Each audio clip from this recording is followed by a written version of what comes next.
In this video, we are going to find out how the BMW i4 eDrive40 performs when taken on a long trip. How far will we be able to go before stopping to charge, and once charging, will this car achieve its peak charging speed of over 200 kilowatts? How many times will we have to stop and charge to cover the 610-kilometer route, and will we have any issues, any queues, or any broken chargers? All of that and more is going to be put to the test in today's video. The BMW i4 already impressed me in the range test, but this test is harder and it often separates the good cars from the bad. Will the i4 continue to impress, or will it let me down?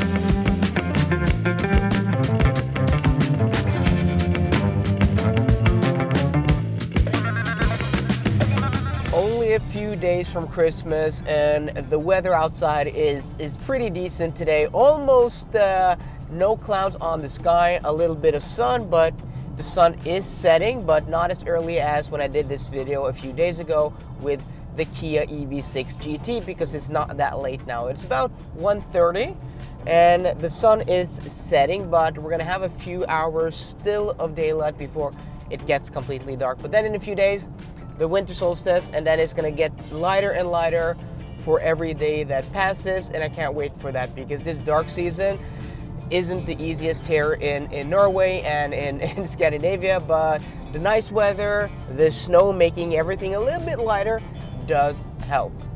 And talking about lighter, this car actually feels decently light on the road.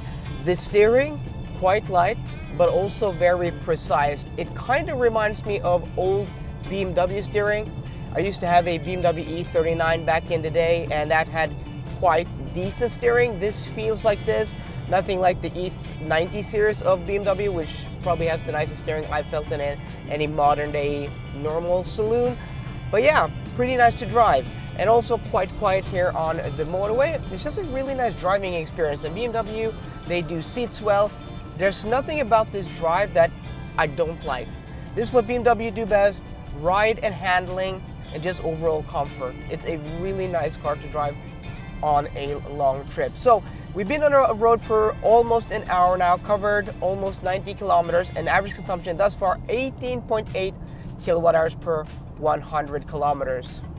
And we have about 350 kilometers of range according to the car, and about 218 kilometers until we are at our turnaround point in Kristiansand. So that means 3 degrees Celsius outside, winter conditions. We're going to be able to go, over 400 kilometers on a charge. That is super impressive with this car. So we're going to be able to go to Kristiansand, give you guys an update once we get there, turn around, and probably go about 100 kilometers back towards Oslo. Maybe if we're lucky, if we're really able to eke out the most range of this car, we're driving in Eco Pro mode, maybe even almost halfway back to Oslo. But we'll have to see when it comes to charging strategy where we want to stop and charge. This car does have preconditioning, so I want to make sure I have enough juice to be able to warm up the battery enough so we get that charging speed, because in today's test we are measuring the total charging time of this trip. So overall, a really nice drive, a few days before Christmas, beautiful weather in this nice i4.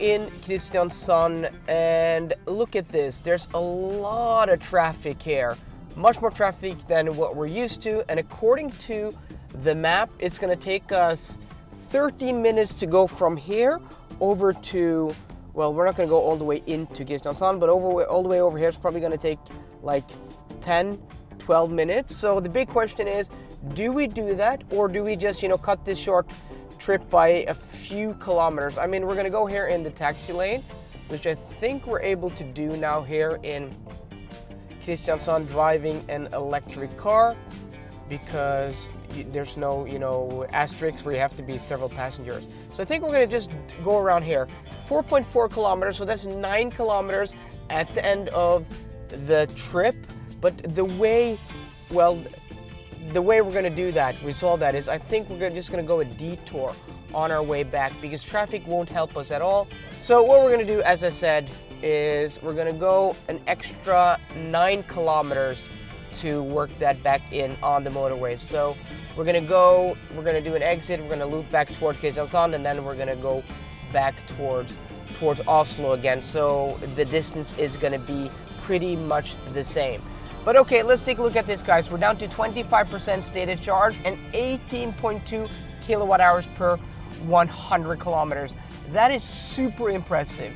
That is one of the lowest, if not the lowest, consumptions we've had in wintertime testing, except something like a Tesla Model 3. That is impressive. I was not expecting that, and also arriving here with 25% stated charge gives us 108 kilometers of more range according to the car. We're now approaching where we're going to charge, and that is here in Arendal, in a place called Stua, this like strip mall place where they have a lot of big box stores and a lot of businesses. And this was very hard to find in the navigation system. I tried searching for Stua, S-T-O-A. I tried searching for Biltema in Stua. I tried searching for McDonald's here in Stua. The navigation system, the GPS, wasn't able to find it, so I had to pull up my phone, and then I had to pull up the address and then put that in, and then it was able to find this area, and then I had to go into charging stations in the vicinity of where I wanted to go to. So pretty cumbersome, not easy to use and to find charging stations always. Other charging stations like the Circle K charging station about 20 kilometers down the road, the car was able to find, but I want to go here because here we were able to go a little bit further, a little bit deeper into the charge, and still be able to charge at that maximum charging rate this car is able to take. So these chargers here, 240 kilowatts and also 180 kilowatts.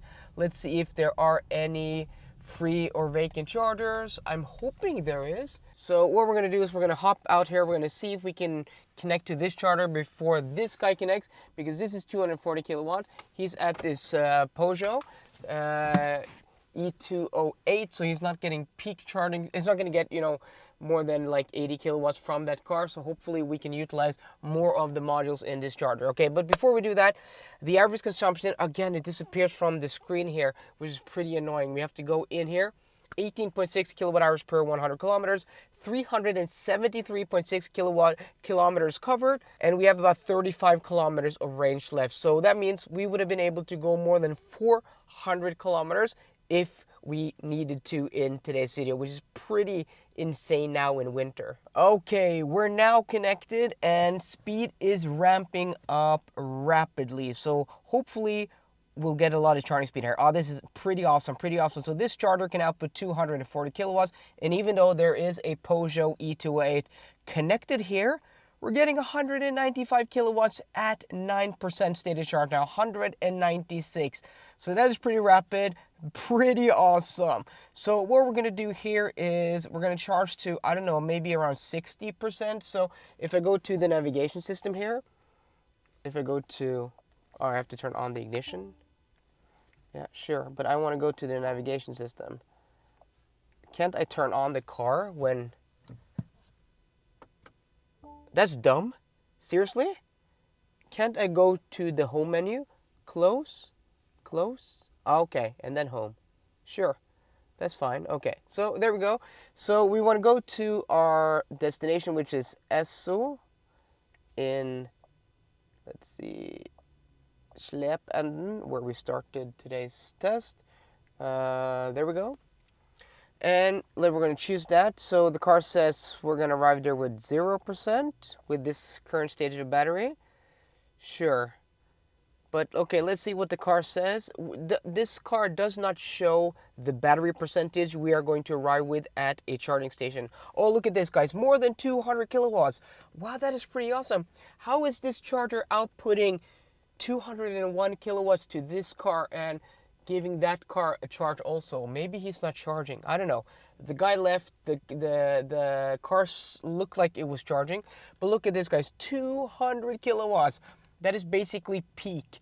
Maybe the modules in this charger are like 40 kilowatts a pop. That would make sense, but I have never heard of that. I'm not sure what these brand of chargers are.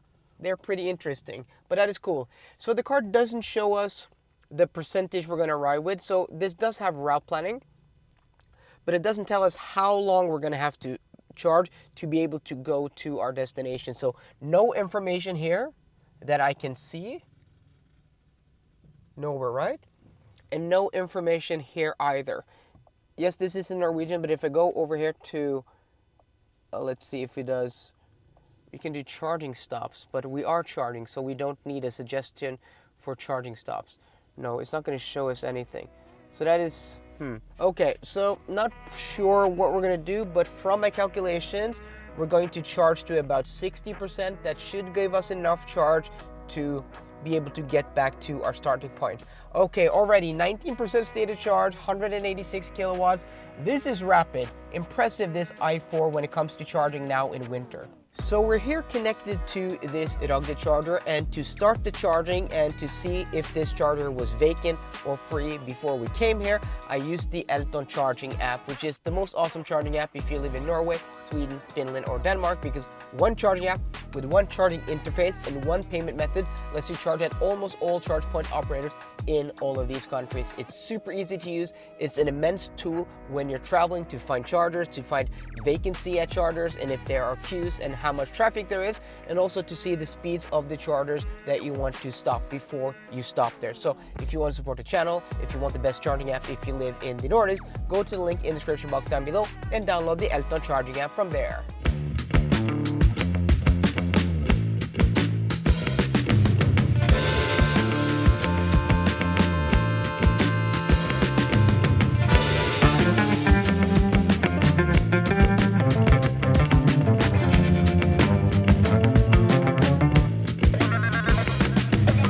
Welcome back to SO in Slepen, where we started this test earlier today. On our way from here down to Kristiansand and halfway back, we've had temperatures between 0 and 3 degrees Celsius, and then suddenly I was driving the car and I'm like, it feels cold, like around the window area, around the A-pillar. I'm putting my hand up here and I'm like, oh, this is cold. And then I look down at the temperature gauge, the outside temperature, -9 degrees. Yeah. The coldest we had was like -9 degrees, -8.5 degrees. So on our way back, we've had very cold temperatures. Currently it's -6 degrees Celsius here, and it was 0 degrees Celsius when we started. And that means our consumption has risen a little bit and more than what I was anticipating, meaning we arrived here with 4% stated charge. So quite low and lower than what I thought. And the average consumption also 18.7 kilowatt hours per 100 kilometers.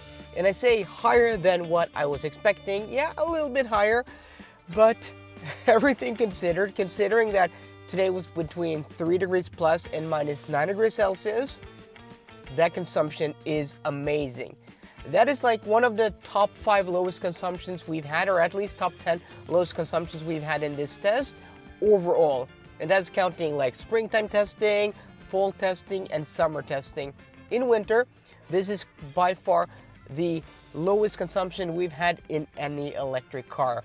So with all of that out of the way, you guys are here at the end of the video because you want to know how many minutes did the BMW i4 eDrive40 spend charging to cover the 610 kilometer trip. Well, without further ado, this car spent 21 minutes charging. That is amazing. 21 minutes puts this car towards the top of the chart. But take a look at the chart, guys. All the way down to like, I don't know, 30th place or something like that. I don't have the chart in front of me. All the temperatures are a lot warmer or milder than what we had today. Most of the temperatures are done in springtime or summer, if not all. This car is amazing when it comes to long trip traveling and efficiency and charging. One of the best cars I've ever tested here on the channel. And if you take a look at the car which sits up top of the chart, the Mercedes EQE 300, The consumption of this car is a little bit more than 1 kilowatt hour per 100 kilometers higher. I'm betting if this car drove this test under the same conditions as that car, this car not only would have had lower consumption, but also completed the test in a shorter amount of time charging. I'm convinced of that. This car has been super impressive. Super impressive. I'm so impressed by the BMW i4 eDrive40. I was expecting it to do good in this test, but this good? No.